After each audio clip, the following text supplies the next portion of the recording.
I grew up, my dad was in the Army. Before he was in the Army, he worked for civil service. And he graduated from Villanova in '34, Depression time. Couldn't get a job. His cousin encouraged him to take the civil service exam, which he did, and he got opportunities to work on the dams on the Mississippi River. So he went out to the Mississippi River area, Iowa, in that area, and he was in Keokuk, Iowa. Probably haven't heard of that.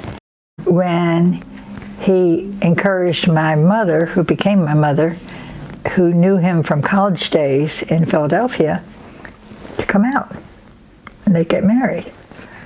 She did. All her friends said, "You'll go out there and he'll be in breeches," and sure enough he was.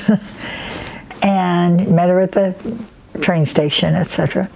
The next morning they got married at church with whoever was there for the daily mass, stood up for him, whoever they were.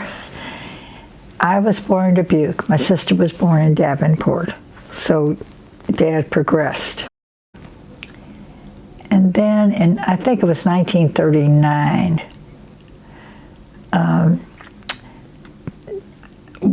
apparently that was kind of over or whatever. My mother was sick, not healthy. And my dad was going to take her to Florida, and dawned on him, not very smart, because mother was not strong. And so he'd have these two children and a sick wife, perhaps. So he went to New Jersey, back to his home area where he grew up, and went back to the office where he had worked as a civil engineer. And so we went back to New Jersey. And he did not really like office work. Mother died in 1940. He was called up in 41. He married in December of 42, the secretary of his boss. It's the only less than excellent recommendation that he got from his job. Colonel Brown was not too happy. Anyway, and then we went to Alexandria, Louisiana, where he trained some, I think he was getting training there. We weren't there too long, maybe a year, I'm not sure. And then he went in North Carolina and trained a group of men who then went off to the war. When he came back from the war, then he went back to that New York office where he had worked those years when he came back from Iowa. He didn't like, as I said, he did not like office work. So that's when he re-enlisted. And he was sent to Germany engineer, to rebuild and help Germany. In the meantime, my mother had I had a sister born in North Carolina when we were in North Carolina, and another sister born soon after Daddy left, and she was born in December 46. And my mother, who had married my father in 42, December 42, was not too happy with him being overseas, and the Army would not pay for her to go over until the baby was 6 months old. And apparently she put down her foot and said, you know, I've had enough of this. I want to come. So Dad paid for her and the two little ones to fly over to Germany. And then my stepmother's mother, took Nancy and me over in June when the 6 months were up. And so then we were in Germany, came back from Germany, went to South Carolina. From South Carolina, Oh, then we went to California. My dad was transferred to California. So I consider New Jersey my home because that's where my dad's parents are, my grandparents. And when my mother died, Nancy and I lived with my grandparents. So we had Thanksgiving with great grandma, great Aunt May, Aunt Hattie, Uncle Leish, which I never experienced again because we were always moving around. And then I came to the convent from California in September '52. We went from South Carolina. Dad was transferred to California, and I was there for 1 year.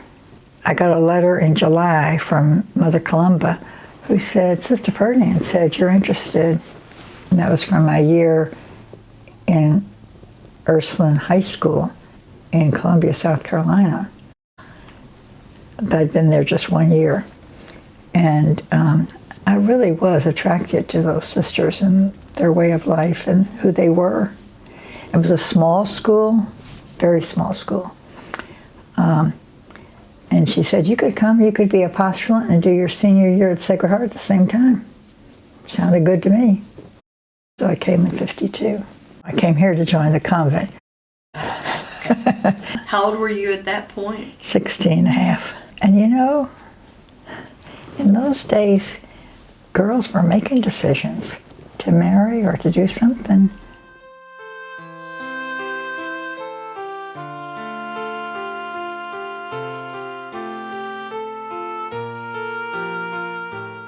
I think there were just 5 on the faculty: Sister Ferdinand, Sister Sylvester, Sister Kathleen, Sister Francelle, and Sister Eileen taught music. So it was a small closeness, and it something just warmed my heart and made me interested. And I often say to myself, you know, at that time I was thinking, oh, if I go to the convent, I'll know all the rules. Not important to me now, but it was like I had not had much Catholic education.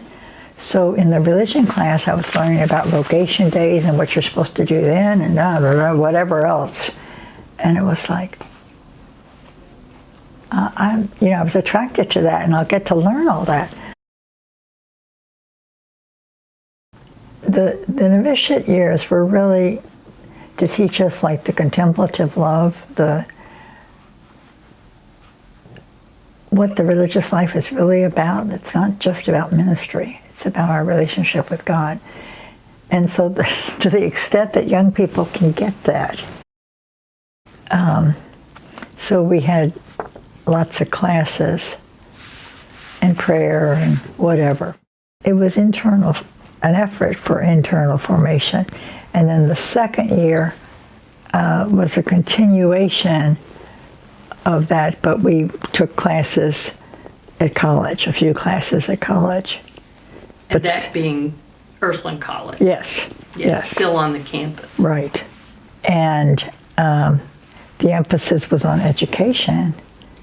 But we weren't, during that year, we really didn't take education courses. We were taking those fundamental courses, like I remember took moral theology and whatever else were some of the basic courses that they offered in those days in the freshman year. Just that basic liberal arts classes. Some of us who had just finished high school and had very little college, just those few classes, we were able to stay home another year with temporary vows in order to get a better foundation in our education before we were sent out to teach. We stayed at the Mother House and went to Brescia and took a full course, full program. And so that was a big help to getting, even at that, I didn't graduate from college until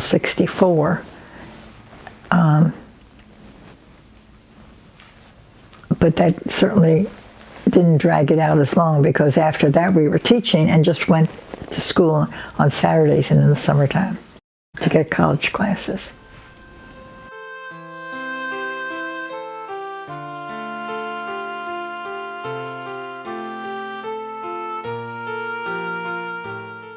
What I would say is I had 3 broad areas of ministry: education for 20 years, then 26 years in community ministry within the community, and then, what is it? I think it's 21 years of spiritual direction ministry full-time. So looking at that first, well, there are 3 broad areas that I just named: education, community ministry, and spiritual direction. Within the first 2, there were divisions in the sense of, or changes. In those education years, there were 8 years of teaching in grade school, 5th or 7th grade. 5 years as principal at St. Francis of Assisi. And 7 years teaching at Sacred Heart. So it's like that diversity of teaching, and then that 5 years of principalship in those first years, 20 years. In the next years of 26 years, there were 14 years when I was in leadership, and 12 years when I worked with the new members, which made the 26 years. Those 20 years of education were years when we were given a little slip and told where to go, the obedience. We were assigned. So I was assigned each of those 20 years. For internal ministry, for the leadership, I came to that by being elected by the community. You know, how we do that. So that was how I got into the leadership. And when Sister Anna Marie Trance was in the ministry office, that we had a ministry office at that time, she sent out a questionnaire that asked, you know, like, what would you be interested in? And she listed different things. And one of the things I had listed was I would be interested in working with formation. So at that time then, after the first 2 terms in leadership, they were looking for a new, Clary Farringer had been director, and she was going to move on. They were looking for one. I volunteered. So that's how I got into that. And then spiritual direction, I got into that because of that segue from the Institute for Spiritual Leadership, my interest. And I then went to the internship, did the internship at the Spiritual Center in Milford, Ohio. And I also trained in psychosynthesis in Lexington, which was a 3-year program for 8 months, 8 weekends, 1 weekend a month for 3 years that I went to that psychosynthesis training. And they had a big emphasis at that time on counseling. And so it helped me in my comfortableness in that role as a spiritual director. At the time, that was like in the early 90s, I think I started there in 88. So 88, 89, 90, there was a big emphasis in psychology on sexual abuse.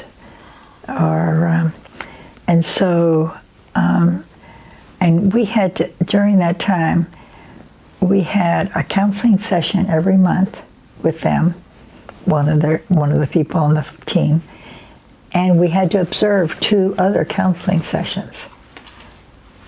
And some of the emphasis was working with people who had been sexually abused. So it has made me very comfortable being with people without getting trapped there, but to be comfortable being with people who've had that trauma.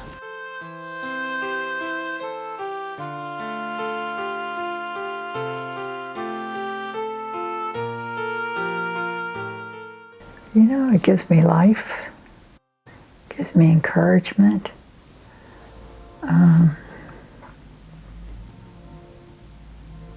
Joy. And as I said, it's within the Ursuline vocation, within the vocation to religious life, that it's a way of expressing who I am. But it's very important to me, my relationship with God. I think, I know that it's from there that I'm ministering, from that relationship. And love resonating with others as they come to recognize, yeah, it's true for me too, And the focus isn't on me, it's on, with them. But the gratitude that I experience with them.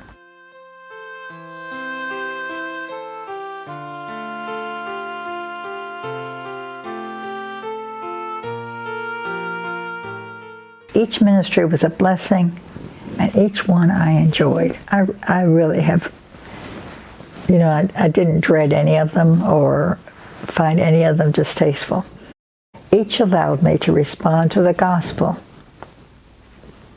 of love of God and love of neighbor, and to the Ursuline Catechism. When I reflected on my years in education, I said, it's a good thing I did it when I was young, because the word that just came to me now, it was grueling. In the classroom all day, preparing lessons at night. In those days, we still had a structure, like evening prayer and whatever, community, what would we call that? But like an hour of community togetherness in the evening and whatever. It was good that I taught when I was young. Intellectual energies are not my forte.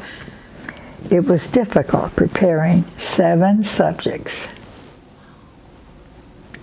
for 5th and 7th graders. Those are the two. I taught 5th grade twice, 2 years, and 7th grade 2 years. 7th grade more than that. 7th grade, let's see.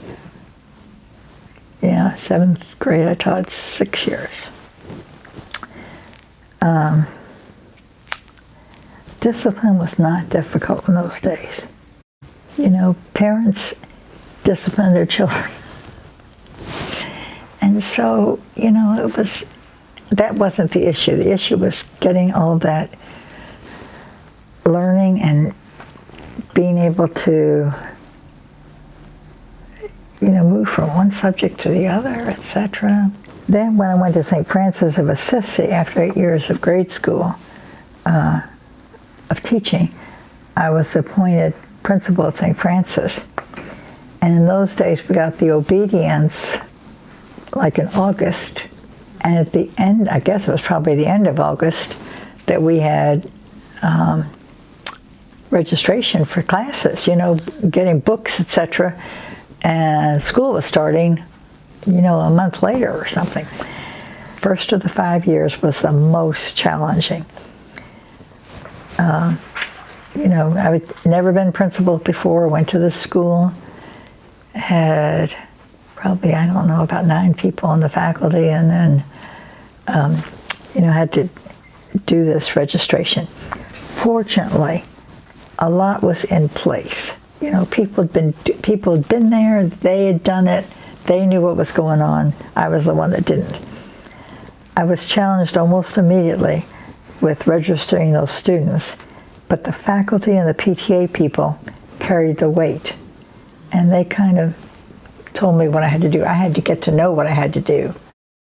After that, being principal was pretty much a piece of cake. I really enjoyed it. And I still have relationships with some of those people. You know, I still see some of them and appreciate that. In '69, I was sent to Sacred Heart to teach. And I had studied, after graduating from Ursuline College, I was sent to Duquesne University in Pittsburgh to study. I was supposed to do either English or history. Well, I knew I was never good at reading, those English books, Jane Eyre or whatever, classics, and appreciating them. So I chose the history, and so I was sent to Sacred Heart to teach the history classes. Fortunately, Sister Benedicta O'Connor was principal, and she made me Dean of Students. Now, they had never had a Dean of Students, so again, it was that learning curve. But it allowed me, I'd been principal for 5 years, so it allowed me to carry some of that over, and then I didn't have to teach 5 classes. I only had to teach 3. And 2 of them were senior religion, and one was advanced U.S. history, which was, I was helped a lot by Sister Rita Marie Nowacki had taught both of those, the senior religion and the advanced U.S. history. And she left me a curriculum, in quotes, which was mostly the name of the books that she used. And if you remember, like 1969, it was the end of Vatican II. And so we weren't teaching from textbooks so much anymore in religion. So the name of the course that Rita Marie taught was Man's Search for Meaning. And things like that, and drew out the religion, the learnings, the whatever, the accompanying the women in that way. I liked teaching very much, but it wasn't the classes, the subjects. I was much more interested in the students, caring about them, relating with them. It was just caring about them. It wasn't really that much relating with them, but caring about them and wanting the best for them.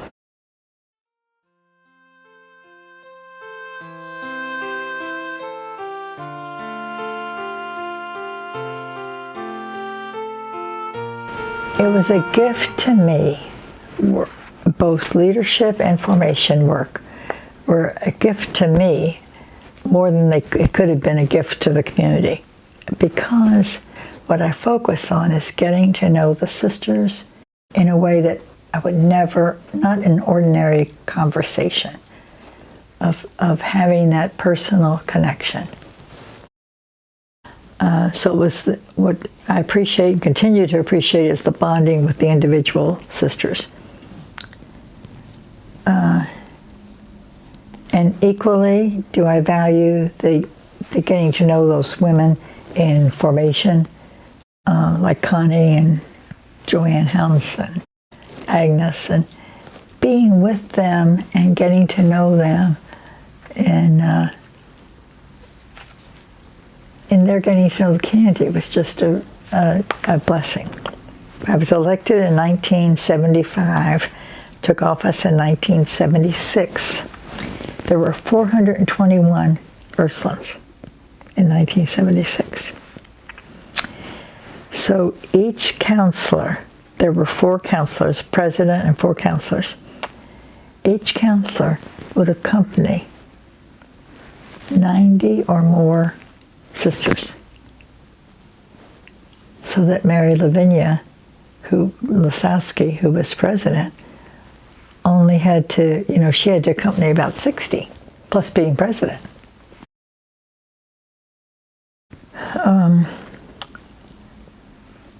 Well, what I was saying is that while we met and had to attend business, what I valued about those 14 years was getting to know those sisters and to be with them in membership.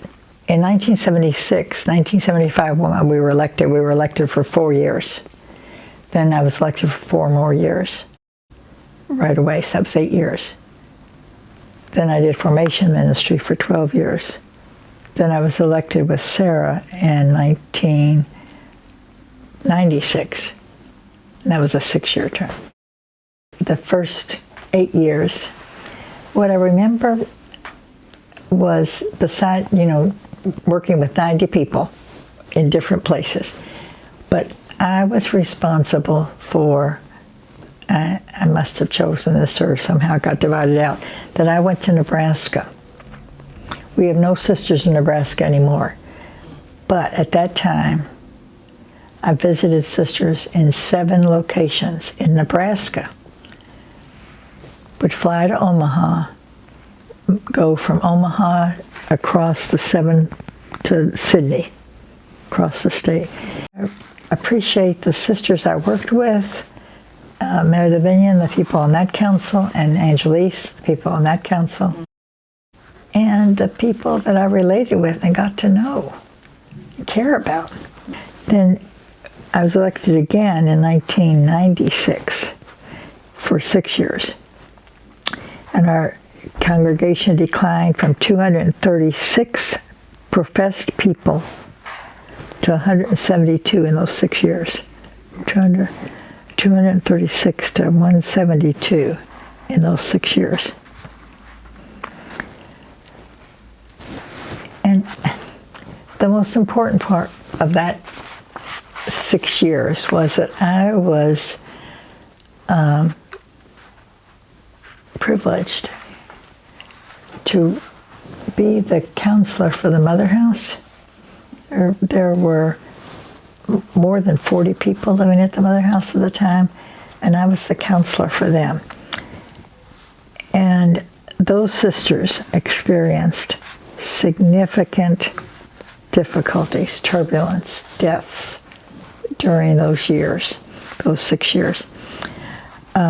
Sister Carl Marie Holsweed died during that time, and she was like the last one with health care. She would drive people where they needed to go to doctor's appointments. She would take care of them. She just had a feel for that. And Sister Aidan Hogan was the coordinator or the superior for the Mother House at that time. She died, and they died within short times of each other. I was privileged to support the sisters as they grieved, to be there with them, to pray with them. We also had to meet and elect new leadership. It was just a time of togetherness and closeness that I really value. At the end of the years, they gave me this. The sisters gave. The sisters gave me this, and 44 people signed it. All those signatures.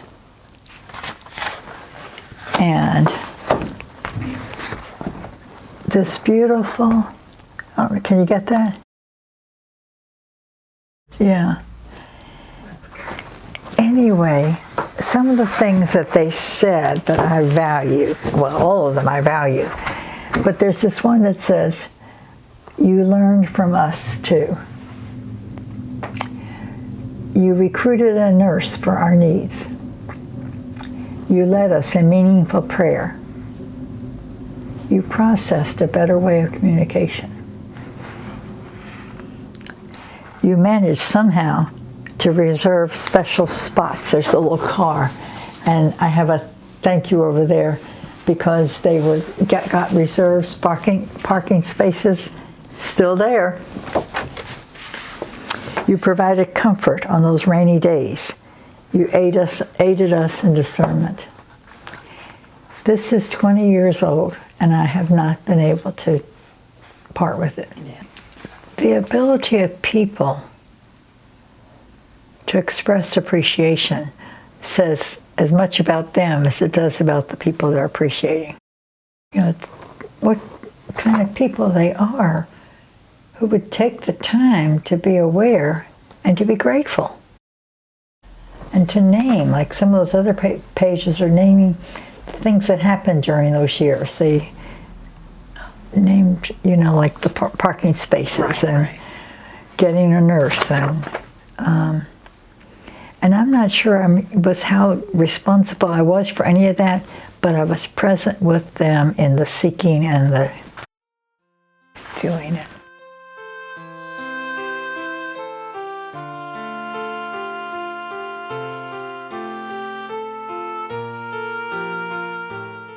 Between the first 2 terms and the 3rd term, there were 12 years when I was doing formation ministry. And that was accompanying women discerning the choice to become vowed members. Of the 4 women I accompanied as postulants, not one of them chose to stay with us. Just interesting. I accompanied 2 women in 1986 and 1987. It was Ann Pekowitz from Oak Ridge, Tennessee, and Jan Farrell, president of Louisville. It was 1990 to 91. During those 2 years, I accompanied each of them to Melbourne, Kentucky, for an intercommunity novitiate experience. And remember I told you we took some classes as novices? Well, and they had classes like in moral theology or church history or whatever, and people from the colleges up there would teach those classes.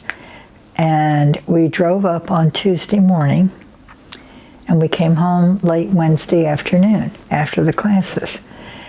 But it gave Anne and it gave Jan the opportunity to be with a group of they were the only novice in our community. So it gave them a chance to be with other novices and also to take those classes, to get the education in that way. So that was like, I told you about postulants, novices, and then accompanying those temporary professed people who, you know, had already had their basic training and were in ministry themselves and continuing to discern whether they wanted to make, they made vows for 3 years, whether they wanted to make perpetual vows, but to accompanying them. That ministry with those temporary vowed people required less of me. Those 6 sisters were serving in ministry of one kind or another, and I would meet with them like once a month to support them and give them any assistance that they might need. It was a bonding time with them also. And I had known them, you know, it wasn't like I didn't know them, they'd been with us for a few years, but to accompany them in that way as they were discerning perpetual vows. As I said, I affirm the fact that, you know, it was relating with them that was important to me. And I'm still in touch with some of those women, like Joanne Hounce and I had a close relationship.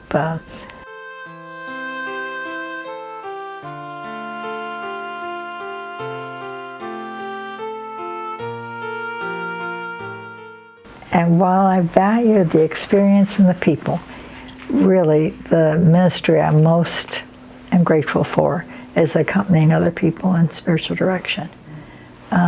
It's probably partly where I am in my life at this time. Teaching would not be something I'd be wanting to do at this age.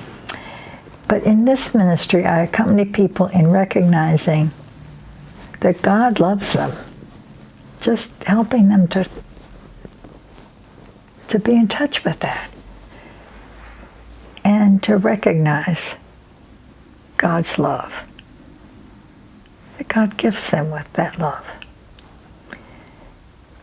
The ministry is a blessing to me because it encourages me to keep God's love and grace foremost in my mind and heart also. You know,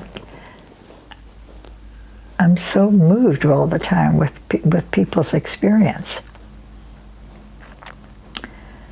I'm often awed by what happens when the two of us are attending to God's love and God's commitment to the person who's sitting in that chair where you are. I'm amazed at the various ways God blesses us to be aware of God's desire in us and for us. You know, that desire that we get in touch with is God's desire. It's not us. It's God saying, pay attention. I rejoice with the person I'm accompanying, and I'm grateful that God was revealing God's self to us. I call that gift secondhand grace,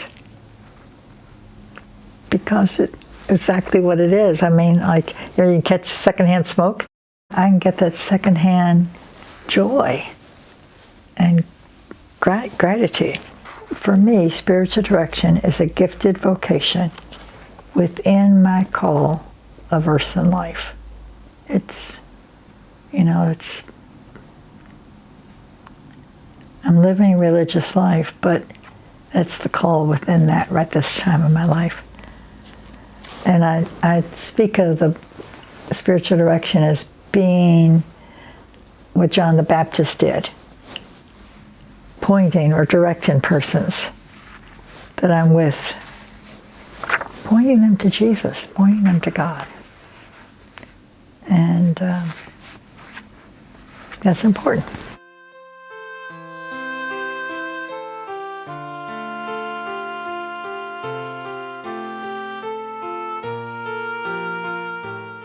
I am more focused on living the gospel.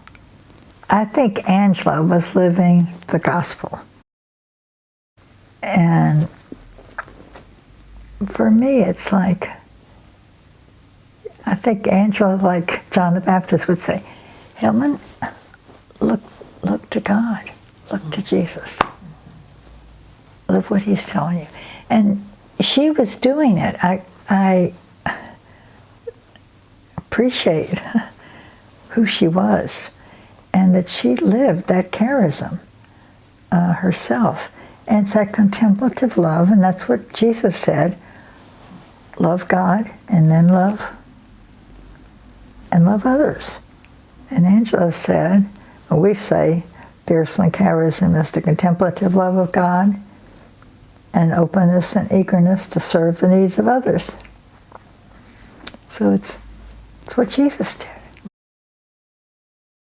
So, yes.